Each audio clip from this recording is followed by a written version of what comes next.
hablar, esto es un proyecto que es como primo hermano de Resumen de Salud. Resumen de Salud es un medio especializado en informaciones médicas y de salud que hace cerca de 15 años lo hemos fundado nosotros y bueno, eso fue un boom porque abrimos el nicho y contribuimos muchas cosas, que los médicos tengan espacio, muchísimas cosas. Entonces son como primo hermano, pero este tiene que ver un poco con la salud y con el bienestar.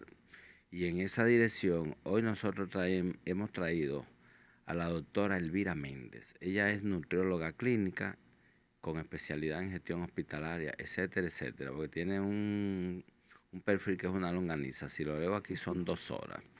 Doctora Elvira Méndez, ¿qué tal? Buenas tardes a todo el público que está mirando este podcast. Y buenas tardes, Pedro Ángel. Muchísimas gracias por esta invitación. Es un honor para mí poder interactuar contigo en este escenario. Doctora, yo de inmediato yo la quiero ametrallar a usted. Yo Eso no sé hay problema. yo sé que ustedes los nutriólogos clínicos bregan con pacientes en condiciones especiales, Así es. digamos pacientes oncológicos y pacientes crónicos en sentido general, ¿no? Sí, sí. Pacientes en UCI. La nutrición clínica es muy amplia porque Vamos se ha arriba. querido decir como que nutrición clínica solamente es la parte de dietoterapia. No es así, es muy amplia. Y entre esa amplitud de servicios tenemos lo que son los soportes especializados, los pacientes en condiciones especializadas que meditan soportes enteral, que vienen siendo por los diversos dispositivos tipo sonda, parenteral, que es endovenoso, pero también intradiálisis, que son pacientes en condiciones especiales que previo a una evaluación especializada, el médico nutriólogo con los conocimientos para eso puede hacer la intervención y el abordaje. O sea, el médico nutriólogo se encarga de nutrir al paciente, para decirlo en buen español, ¿no? Para decirlo en buen español, sí, en las diferentes etapas de la vida. De la vida. O sea, no necesariamente tiene que estar enfermo No, o en un no, estado porque crónico. desde la etapa preconcepcional, cuando hay nutriólogos que manejan embarazadas, cuando tú te ocupas de preparar a esa mujer para embarazarse o durante su embarazo que tenga la alimentación adecuada con Ok. fines de que ese bebé pueda nacer en condiciones óptimas y ella tener un embarazo con el menor riesgo posible, ya tú estás en una etapa de la vida haciendo un trabajo. Y también en los primeros 1000 días de nacido es otro manejo. La nutrición pediátrica, que usualmente son pediatras con formación en nutrición clínica, que pueden ser manejos en niños sanos, pero también el caso de manejo en niños con condiciones especiales. Todo eso.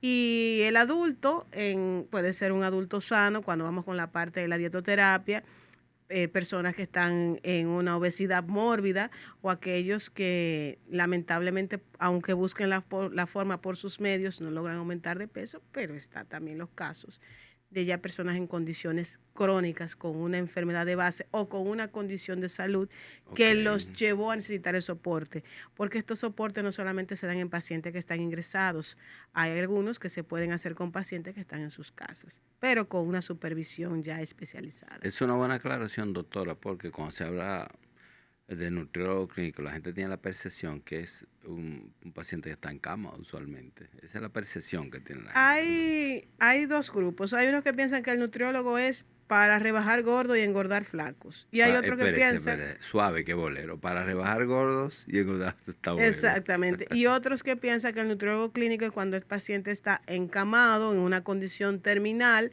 que tú vas a tratar de hacer magia para poder revertir el proceso porque te Ok. notifican de ese paciente cuando ya está en las Condiciones últimas. Ya críticas.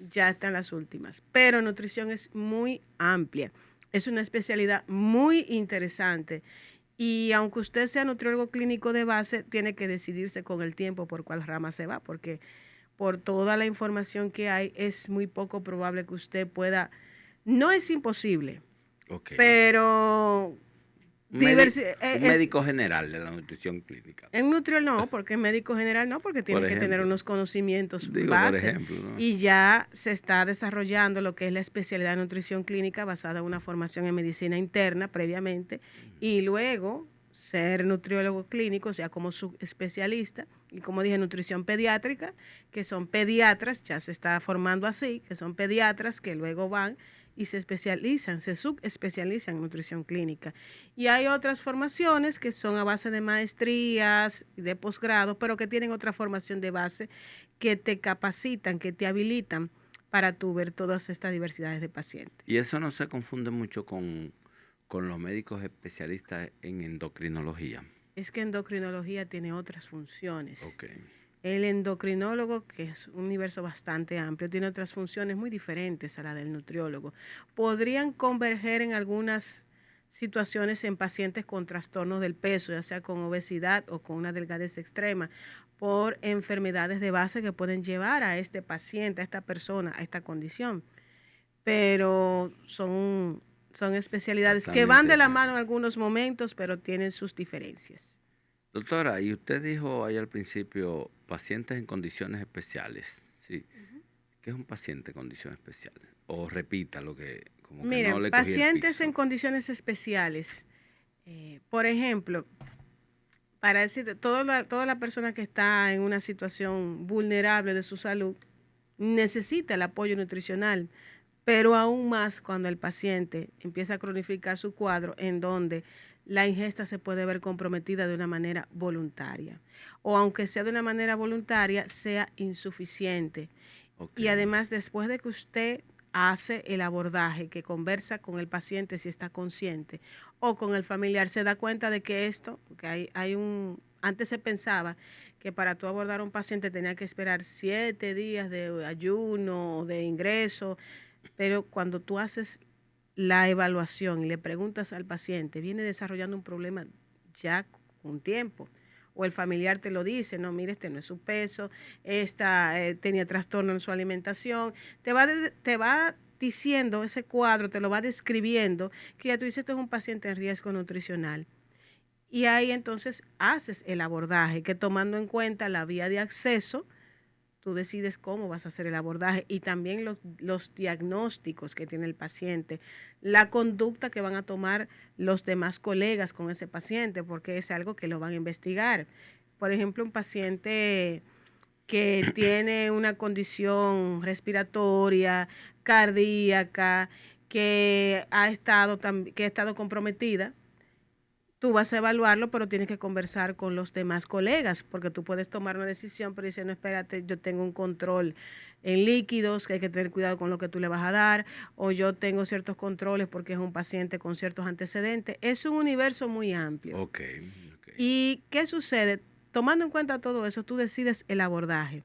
Mucha gente en su poco conocimiento piensa que el abordaje es que tú vas a ir a poner una dieta, decir que te vas a comer una pechuguita en la plancha con un purecito de papa. 3 lechuguitas. Eso va mucho más de allí. O a indicar 8 onzas de un suplemento cada 8 horas, eso va mucho más de ahí. Porque para tú considerar lo que es la parte de dietoterapia, tiene que ver una serie de cosas, desde la capacidad del paciente para masticar, para tragar, su estado de conciencia, sus otras patologías, sus analíticas, la aceptación del paciente, la voluntad del paciente.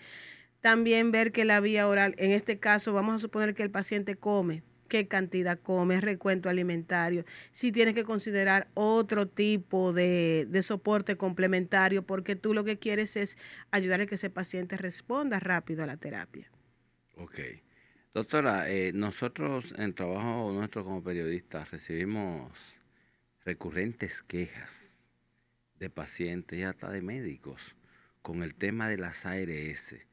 Así es. Algunas de las cuales se resisten a cubrir total, parcial, los rebotes, una serie de cosas que tienen al garete tanto a los pacientes como a los médicos, porque los médicos indican una terapeuta, mira, es ahí. Entonces, cuando ya le debían, usted le recomienda, qué sé yo, pan integral, y no, usted es el sobao, ese que da de todo. Entonces, hábleme de eso. ¿Usted ha percibido eso, esas temáticas que hay con las ARS, las coberturas y demás? Claro, porque mira qué pasa. Lo primero es que tenemos que conocer sobre seguridad social, que en la actualidad no es segura ni es social, porque estamos trabajando con algo que muchos de los que a lo mejor estamos ejerciendo éramos niños cuando eso se implementó, y se implementó a medias para adaptarlo a un momento que había que salir de un tranque, pero ni siquiera es lo que está contemplado en la ley. ¿Qué sucede? Pasan los años y seguimos en las mismas. Ya no es la misma medicina. Cuando estamos hablando de cirugía robótica, cuando estamos hablando de láser, tú me quieres hablar de procedimientos abiertos. Cuando estamos hablando de que todas las especialidades se han desarrollado de tal manera que te permite que el paciente pueda tener una reinserción a su vida normal en menos tiempo y con menos riesgo. Cuando hay moléculas que no existían, que ya existen, y otras que existían que salieron del mercado, y tú quieres venir a trabajar con un catálogo desactualizado y a reportar siempre que tú estás perdiendo. Sabemos que en buen dominicano que nadie se queda en un negocio que está perdiendo. Exacto. Eso no se lo cree nadie. Nutrición clínica, ¿cómo tú me vienes a decir que nutrición es algo estético? Eso va de la mano con la medicina preventiva. Tú lo que quieres es disminuir riesgo de enfermedad. Entonces tú tienes que entender que el tú educar a la población en base a su alimentación y que puedan tener acceso a un médico especialista en nutrición clínica en cualquier clínica, médicos que estén acreditados y formados con tal, que tengan los códigos, no es lo mismo a un paciente que lamentablemente tiene que ir a costear una consulta como privada, pero también tú hacer los pagos relacionados a la tasa de inflación actual. No que tú quieras que la consulta, el médico tenga una serie de equipamientos que te venden en dólares y tú le quieras pagar 300 pesos a 90 días. Eso no va de la mano. ¿Y cuál es el truco, la maña o lo que fuere que está empleando las ARS con sus pacientes? Mira, lo primero es, al nutriólogo no le dan código, porque dicen que es estético, ¿verdad? Ya tú sabes que el paciente de dietoterapia tiene que pagar su consulta. Y muchas veces no van directamente a los médicos acreditados, sino se van a mucha gente que tienen ciertas influencias en ciertos medios, se hacen famosos, pero eso no te acredita que de verdad tengan la titulación y el conocimiento para ese manejo. Y se van con otro tipo de conductas que ya eso tiene, ya eso es otro programa, porque es bastante amplio. En el caso de los pacientes que están ingresados, el paciente ingresado te lo interconsultan como nutriólogo clínico porque ya, por ejemplo, los intensivistas, los cirujanos que tienen ciertas formaciones que se han ido educando, se dan cuenta de que no se tienen que sentar a esperar a que el paciente se le explote en la mano para ellos llamar a un nutriólogo, aunque hay otras especialidades que necesitan todavía un poco más de formación en esa parte. Usted va a abordar el paciente. Hay aseguradoras, por ejemplo, cuando se trata de un paciente ingresado en algunos centros, por ejemplo, en el régimen subsidiado, que hay algunos centros privados que sí aceptan estos pacientes, pero que hay insumos y procedimientos que tienen que ser autorizados por su seguro. Usted le hace la evaluación al paciente, manda toda la información al seguro. Y el seguro, un paciente que está en ventilación asistida, dentro de su condición crítica estable, que amerita una terapia nutricional que puede ser la mano amiga para que ese paciente pueda evolucionar más rápido, o un paciente de trauma, un paciente postquirúrgico complicado, que todo el que sabe de medicina sabe que la parte nutricional es importante en estos pacientes. Que tú me digas a mí que tú vas a dar una respuesta en 72 horas. Eso es un acto criminal. Eso es vulnerándole el derecho al paciente. Y es muy recurrente esa práctica. Claro, que tú tengas que mandar al familiar a decir, mira, ve al seguro y reclama tu derecho. Reclama el derecho de tu familiar que está ahí en cama. Una locura. Una locura. Una locura. Una sí. Locura. Que te quieran pedir algunas cosas con ciertos pacientes que tú dicen, óyeme, tú quieres venir a hacer ciencia, ¿cuántos pacientes tú has visto? Porque a veces, sin ánimo de ofender, hay muchas personas que nunca han ejercido medicina, pero que cuestionan muchas cosas. Hay preguntas que te la hace una persona que sí ha ejercido la medicina, que conoce lo que es el ejercicio de la medicina, que conoce lo que es la idiosincrasia de ciertos casos y de ciertos manejos. Y con leer lo que se está escribiendo es más que suficiente. Sí. Sin embargo, el que no tiene el conocimiento le gusta hacerse notar. Pero yo quisiera saber si se tratara de un familiar de ellos, si se hicieran notar de la misma forma. Sí, y eso, digamos, esa burocracia y esa maña, como yo le dije ahorita, ¿en qué impacta a los pacientes? Hay pacientes que mueren esperando eso, sí, que agravan, etcétera. Claro, claro. Okay. Eso es lo que están reclamando otras especialidades, que es injusto que un paciente esperando que se le haga un procedimiento que le puede salvar la vida se muera esperando. Normal. O que tú digas, no, tú vas a utilizar estos insumos cuando tú no tienes la calidad demostrada en esos insumos. O sea, la vida del paciente vale menos. O sea, es una vulneración de los derechos del paciente. Ok. Eso es lo que se está haciendo. Y el paciente domiciliario no tiene ningún derecho. Peor. Lamentablemente tienen que costear en efectivo todas esas terapias. Entonces tú te vas con un paciente oncológico que le está dando su quimioterapia, que se va para la casa y que usted sabe todas las complicaciones que vienen dando. Hay muchos pacientes que no es el mismo cáncer que los mata. Es el procedimiento que va después. No tienen una terapia que puedan hidratarse, no tienen una terapia de alimentación especializada. Su seguro no cubre nada ambulatorio porque no está contemplado. Sí. El paciente, para tú poder hacer eso, tiene que ingresarlo, pero ¿qué seguro te va a cubrir un ingreso por eso? Es una mecánica. Es una mecánica fatal. que para nosotros poder lograr eso tiene que haber voluntad política, Sí. porque tiene que haber cambio y actualización en las leyes. Sí. Pero sobre todo los médicos debemos conocerla, porque cuando tú tienes el conocimiento es poder. Así es. Señores, estamos conversando con Elvira Méndez, la doctora, ella es nutrióloga clínica, y vamos a hacer una pausa porque tenemos algunas cosas por ahí y venimos con ese y otros temas. Bienvenidos a Club de la Salud TV, una plataforma enfocada en la medicina preventiva. Síguenos para que estés al tanto de los últimos avances médicos y tecnológicos, así como también asesoría y recomendaciones de profesionales de la salud altamente capacitados. Visita nuestro portal clubdelasalud.com.do. Queremos verte sano.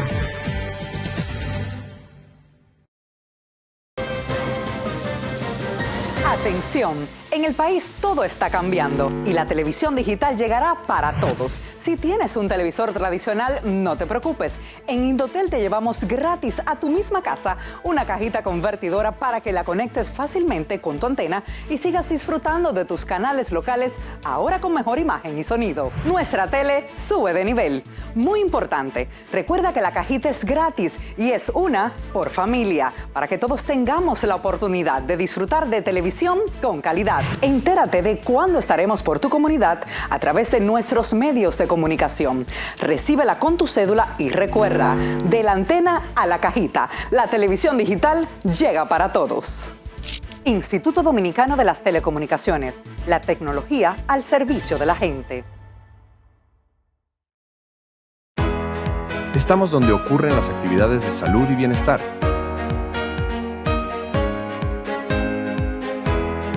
Le mantenemos informado con reportes y entrevistas exclusivas.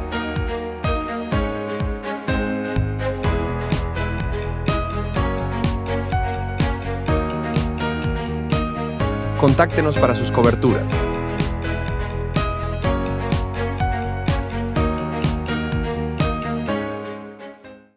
Señores, aquí de nuevo. Esto es RD es Bienestar, que es primo hermano de Resumen de Salud. Y las redes de nosotros son resumendesalud.do. También váyase a @el Divo de la Salud, que ahí están todo lo que tiene que ver con bienestar.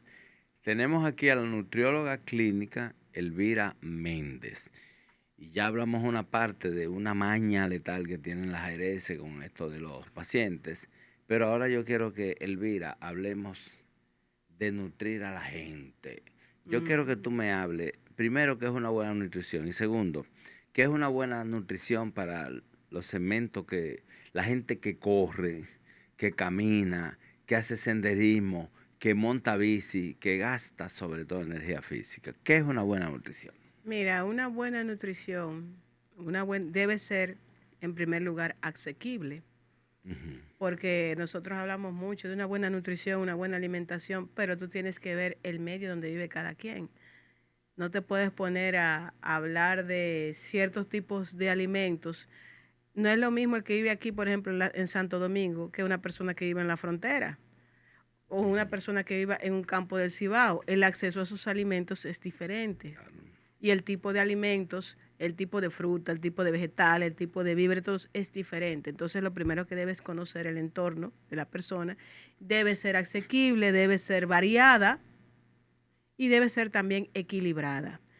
El buen dominicano estamos acostumbrados a comer en grandes cantidades. El dominicano Jartano. come con los ojos. Jartano. El dominicano come con los ojos, pero nos gusta comer de a mucho. Es que eso está en nuestra idiosincrasia. Cuando una persona iba a visitar nuestras casas, los padres de nosotros, ven, come, y eran unos platos. No viaje. Nosotros, el muchacho que comía poco estaba enfermo. Pero con el tiempo, o sea, ahora también es que hemos cambiado el tipo de vida y el tipo de alimentación. Porque antes caminábamos a todos los lugares, asuntos por seguridad, tú no puedes estar caminando porque te pueden asaltar en el camino. Claro. Hemos sustituido la alimentación de lo que preparábamos en la casa, el arroz, la habichuela, la carne, los vegetales, por comidas procesadas, por asunto de tiempo, por asunto de que vivimos trabajando, de que no coincidimos, que esto es lo más rápido, que yo en el trabajo no tengo que hacer, sino que tengo que calentar un microondas, y todo eso nos ha afectado. Pero una buena nutrición tiene que ser equilibrada, asequible y variada, tomando en cuenta el acceso a los alimentos que tengan las personas.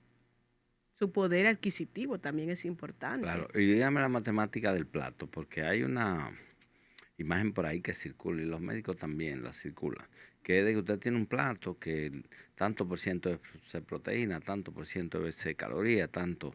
Hábleme de esa matemática que debe tener el dominicano diariamente. Eso ha sido consenso de diversos países, diversas sociedades relacionadas a la nutrición clínica, en donde se habla de mi plato. Que las 3/4 partes deben ser de vegetales y que la mitad del plato, debe ser de vegetales y la otra mitad debe dividirse entre los hidratos de carbono y la proteína. Okay. Entonces ya ahí puede haber un rejuego de la persona, del tipo de proteína, del hidrato de carbono que va a utilizar y de los vegetales que va a utilizar también. Pero ese es un consenso que ha habido durante un buen tiempo, buscando como la uniformidad y algo que fuera visualmente la persona se quedara con eso. Diga, bueno, este es mi plato, la mitad tiene que ser de vegetales y la otra mitad la proteína y los carbohidratos. Ok. ¿Qué sucede con las personas que practican ejercicio?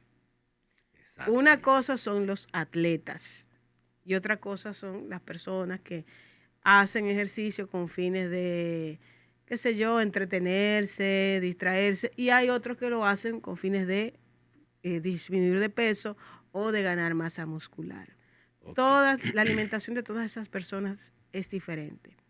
¿Por qué? Tú tienes que tomar en cuenta, un atleta tiene un gasto energético diferente a ti y a mí, que somos personas que vivimos trabajando y que a lo mejor caminamos o vamos a un gimnasio y los ejercicios que hacemos son de mantenimiento o para ganar masa muscular, o si tenemos unas libritas de más, disminuir el peso. No es lo mismo que estar preparando para un maratón. Exacto. Es una alimentación que debe ser regulada, que debe ser tomar en cuenta el peso que tiene ese atleta. La del maratón. Ese atleta, pues estamos hablando de un maratón por poner un ejemplo. Por poner un ejemplo, exacto. El peso que tiene ese atleta, cómo están sus analíticas, cuál es el gasto energético total que va a tener, cómo se está preparando. Y hay algo que hay que tener en cuenta y es importante, que la preparación de ese atleta no le conlleve después a un problema de salud. ¿Cómo así? Claro, porque muchas veces nos vamos en que debe consumir grandes cantidades de proteína, pero tú tienes que saber cómo tú le vas a equilibrar los alimentos. Eso no es a lo loco, por eso es que hay nutriólogos, especialistas en nutrición deportiva, que manejan esa información y te dicen, mira, vamos a hacer de todas tus analíticas, vamos a hacer de toda tu antropometría y vamos a ver tu gasto energético basal, que es la energía que va a emplear el organismo para mantenerse con vida en sus funciones vitales, y cuál sería el gasto energético total, tomando en cuenta lo que te estás preparando, la energía que vas a utilizar, cuántas veces al día debes de comer, qué debes de comer, cuánta agua debes de tomar, y mucho cuidado con las suplementaciones que utiliza, vitamínicas y alimenticias. Porque como no son como los medicamentos que están regulados y que en el etiquetado deben de poner todo exactamente lo que hay ahí, son libres de lo que puedan colocar en ese etiquetado. Y a veces algunas suplementaciones vitamínicas pueden ocasionarle algún tipo de reacción, no solo a un atleta, sino a cualquier persona Porque tú dices, bueno, pero lo que tienes es esto, pero hay algunas otras cosas que a lo mejor no están ahí y están presentes. Y tú puedes hacer una reacción adversa. Ya puede ser un rash, ya puede ser que te ocasione que te sientas, que tu corazón late más rápido, que sienta como con una euforia, que sabes que eso no es lo normal y que se puede ver bien en lo que tú estás haciendo, pero que te va a traer a la larga alguna consecuencia. Entonces, por eso es bueno que esos atletas estén en manos de esos nutriólogos con formación en nutrición deportiva para que sepan cómo los van a orientar, porque no es la misma alimentación. Que si hay antecedentes de personas que pudieron desarrollarse, que en un principio con sus limitaciones económicas pudieron destacarse, pero luego cuando fueron filmados o cuando fueron contratados, eso cambió. No lo dejaron con esas limitaciones. Ok. Y es evitar también problemas futuros, porque el organismo es muy celoso. Tú le das hasta que llega un momento y dice, tú te recuerdas todos los abusos que tú hiciste. Ay, ahora, es una factura que se paga tarde o temprano. y si hay un antecedente genético, eso viene porque viene. No llega en el momento, pero más adelante sí lo hace. Doctor, y vamos a meternos ahí. Entonces, la alimentación de una persona que lleva lo que usted le llama una comorbilidad, diabetes, hipertensión u otra, ¿cómo debe ser? Lo primero es que hay que ver si es una persona que está en su peso, si ha llegado a colocarse su peso o está en sobrepeso. Porque si está en sobrepeso, ya tú tienes que decirle al paciente, sincérate, colócame ahí cómo es que tú comes. La realidad, hazme un recuento alimentario de 24 horas. Vamos a suponer que es un hipertenso. Tú tienes que ver todo lo que comes y empezar a hacerle restricciones en las comidas rápidas, en las comidas procesadas, en los alimentos con mucha sal. Hay muchas personas que les encantan las comidas copiosas en grandes cantidades. Hartarse. No hacen ejercicio, entonces comienza esa obesidad tipo manzana, que es la más peligrosa, y de ahí tú vienes que le dio un infarto, que le dio una serie de problemas. Pero la moderación, eso no se aprende de un día para otro.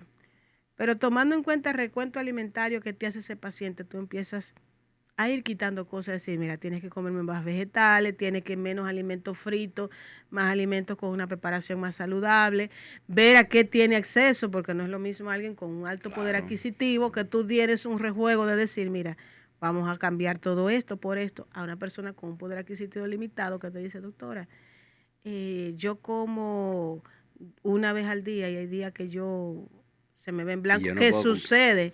Y yo no puedo, y yo tengo, hay pacientes que te dicen, yo tengo que pensar entre si hago dieta o compro la pastilla. Entonces tú tienes que saber muy bien lo que le dices a esa persona. Tienes que saber cómo le dices a esa persona, que tiene que equilibrar dentro de su entorno lo que come, que tiene que cambiar de actitud. También hay pacientes tramposos que te dicen que sí a todo y botan la dieta en la basura cuando salen, porque ellos van a seguir su vida. Hay pacientes que no vuelven más porque te dicen, no, doctora, yo no voy a dejar de seguir mi vida porque yo salvarme, mejor me muero feliz y contento. Y yo me voy a morir como quiera, de algo voy a morirme. De algo te lo dicen claro, no. Yo recuerdo un paciente que cuando fue a donde mí, yo vi las analíticas y tenía de todo, compromiso en todas partes. Yo le dije claramente, mire, según sus analíticas y según la evaluación que yo le he hecho, hay que reconsiderar su estilo de vida. Y le estuve haciendo ciertas explicaciones. Me senté con él, le di prácticamente una terapia psicológica. Y él me dijo, mire, doctora, yo voy a entrar de vacaciones próximamente y me voy de viaje. Y todo lo que yo me voy a comer ahí junto con mi compadre, yo no lo voy a desperdiciar. Si yo llego vivo de por allá, yo lo pienso y vuelvo por aquí. No volvió. Yo no sé si volvió vivo. Si está vivo, ¿qué? Si está vivo o qué pasó. Porque todas las analíticas, había un problema grandísimo ahí. Entonces, ¿cómo llegó esa persona ahí? Es muy importante. Porque nosotros vamos con el paciente, tiene que comer sano y esto y lo otro. Usted tiene que sentarse y tomar. El paciente de dietoterapia es un paciente que amerita ayuda psicológica porque no llegó ahí por amor al arte. Tienes que sentarte con él para poder lograr cambios en su alimentación. Una persona que odia la comida sana, que odia los vegetales, que odia la fruta, tú no lo puedes decir de ahora para ahorita que tú tienes que cambiar tu forma de comer, porque no lo va a hacer. Te va a decir que sí. Tienes que saber cómo manejar eso, cómo poner a la familia a que también lo ayude, cómo decirle, mira, cómo tú puedes ir cambiando de hábito, porque es tu vida que está en juego. A lo mejor a ti no te interesa, pero está tu familia que te necesita. Y buscar la manera de hacerle entender que ya tú no tienes que cambiar esas comidas procesadas, todos esos sazones procesados, todas esas comidas rápidas, que la sal que tú le echas, que tú prefieres más comerte esos carbohidratos de absorción rápida, todo el azúcar que tú utilizas, todas las bebidas azucaradas, todo eso, más que tú no haces ejercicio. Tampoco puedes decirle que se convierta en un atleta de la noche a la mañana, Claro. porque no solamente no va a poder con la meta, sino que se puede lesionar. Porque es una persona que está en sobrepeso, no tiene el calzado adecuado, no tiene la condición adecuada, se va a correr 20 kilómetros, allá tuvieron que llamarle a una ambulancia o tuvo una lesión en un tendón porque no es el ejercicio que debe hacer. Sí. Debe comenzar de abajo. Entonces, el paciente que está en una condición de comorbilidad, un paciente principalmente la diabetes y la hipertensión, no va a bajar de peso de la noche a la mañana, ni va a cambiar sus hábitos de la noche a la mañana. Pero eso sí, hay que irlo orientando e incluir a la familia. Tratar de incluir un profesional como un psicólogo, porque es alguien que no Sí, tiene con que una tener una muy buena condición. voluntad. Sí. Y tú sentarte a ver su entorno y su poder adquisitivo para las recomendaciones, porque nos vamos mucho con unos menús muy elaborados, muy bonitos, pero cuando tú vas con el paciente te dice, yo no puedo comprar nada de lo que está ahí. Sí, sí. O a mí no me, o yo no tolero esto, soy alérgico a esto, o no me gusta esto, lo que sea. Te son sinceros, O ya yo- todo lo que tú llevaste ya se fue a pique. O yo desayuno como un cibaeño, a mí no me ponga de que lechita y con flecito y cosas de eso. Y hay personas que tienen también otro tipo de comorbilidades, que tú estás pensando en una cosa, pero luego aparece otra cosa en el camino. Entonces es un trabajo en conjunto. Por eso es que siempre las guías de alimentación son individualizadas. Porque si no, Cada fuera paciente. fácil tú hacer una guía para 20 gente todo igual, ¿no? Por eso es que los nutriólogos que hacen dietoterapia, yo les doy el saludo, porque no es fácil tú sentarte a hacerle una dieta a un paciente con una comorbilidad. O sea, tú tienes que trabajar la parte psicológica y tienes que también trabajar la parte de su alimentación. O sea, eso no es fácil. Y tomar en cuenta que hay que ver cuál es el peso de la persona actual, cuál sería el peso que debería de tener según su tamaño y a dónde tú lo quieres llevar, porque tampoco es que se vaya a un peso que luzca enfermo. Sí. Hay otra situación que son las personas que están en una obesidad extrema, que yo me quiero hacer una cirugía metabólica o me quiero poner un balón. Lo primero es que son personas que deben tener una terapia psicológica, porque no llegaron ahí por magia. Fueron años de desorden en su alimentación. Y que a pesar de que le hagan un procedimiento, ese está aquí. Y ellos lo van a seguir haciendo. Claro, van a seguir con el mismo patrón. Van a seguir con el mismo patrón. Es lamentable. Hay gente que se hacen cirugía para ellos comer. Qué locura, ¿eh? Es la realidad. Y se hacen hasta una cirugía plástica. Y Sí. se ponen excelente. Y siguen comiendo igual. Y usted lo ve a los meses y dice, ¿y qué fue? ¿Qué pasó? Y por eso los bariátricos dentro del, digamos, la atención multiespecialidad, vamos a decirlo así. Ujú. Ellos incluyen a terapeutas Sí, y a aquí hay psiquiatras. muy buenos equipos en donde tienen diversos especialistas, entre ellos los psicólogos y hasta psiquiatras, Sí. porque hay pacientes que, por más que sea, si tú le haces un procedimiento, no vas a ganar, tú lo que te vas a desacreditar, porque ese paciente va a decir que se hizo una bariátrica y que tú le robaste el dinero. Con la doctora o el doctor está ahí se embromó. Exacto. Doctora, muchísimas gracias por todas esas orientaciones. Eran necesarias y teníamos mucho detrás de usted. Sabemos que usted tiene una agenda full.